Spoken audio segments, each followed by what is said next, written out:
निहाज़ नज़र सूरज शाखों झकियों कुआनों कमर तारा कतियों तायब का देखेंगे दिलबर झका का जोहर जानवर जमाल हाणे मां जावेद अख्तर उमरानी साहब ने के गुजारिश कर जेके नीरो साकरो खटे का आया है जावेद अख्तर उमरानी इन जो नाचा शहर के पहली शहर है मदद कनस के तेसी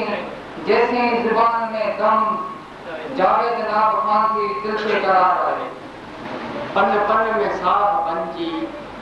पन पन में साह बंजी रुते निखार आयो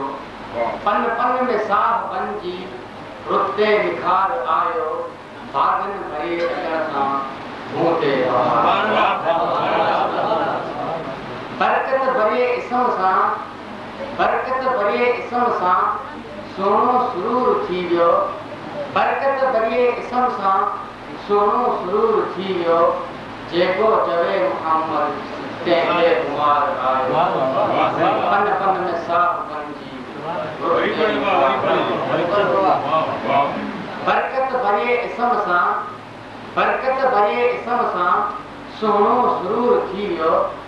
बरकत भरे इसम सां सोनो सुरूर थी वियो जेको चवे पन पन में साह बंजी पन पन में साह बंजी रुते निखार आयो पन पन में साह बंजी रुते निखार आयो भागन भरे अचण सां भूते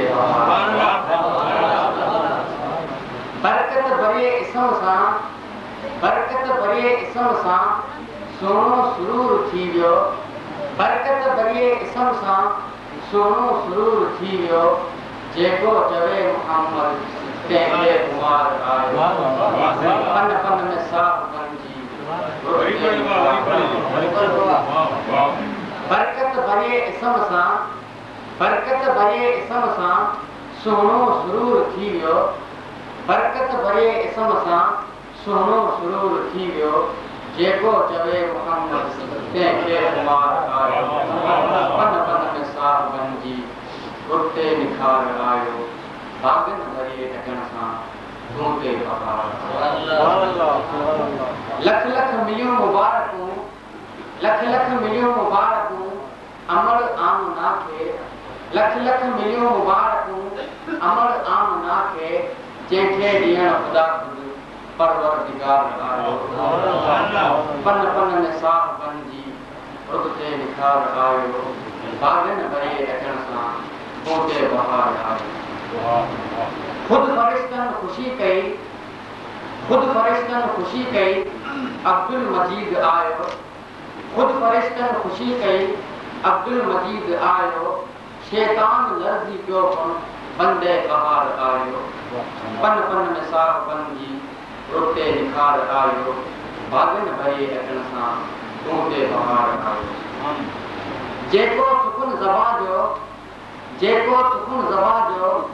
साई हदीस चएबी जेको सुकुन ज़बान जो साई हदीस चएबी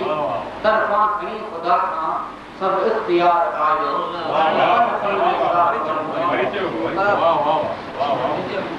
जेको सुकुन ज़बान जो साई हदीस चएबी जेको सुकुन ज़बान जो साई हदीस चएबी तरफ़ां खणी खुदा खां सब इख्तियार आयो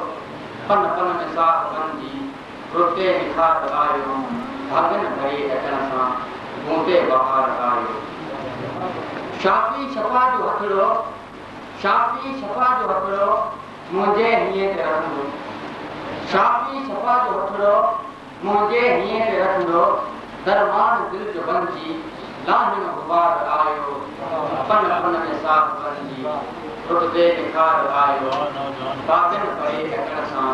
भूते बहार आयो मुद्धत कंदस पे देसी मुद्धत कंदस पे देसी जैसी ज़बान में दम आ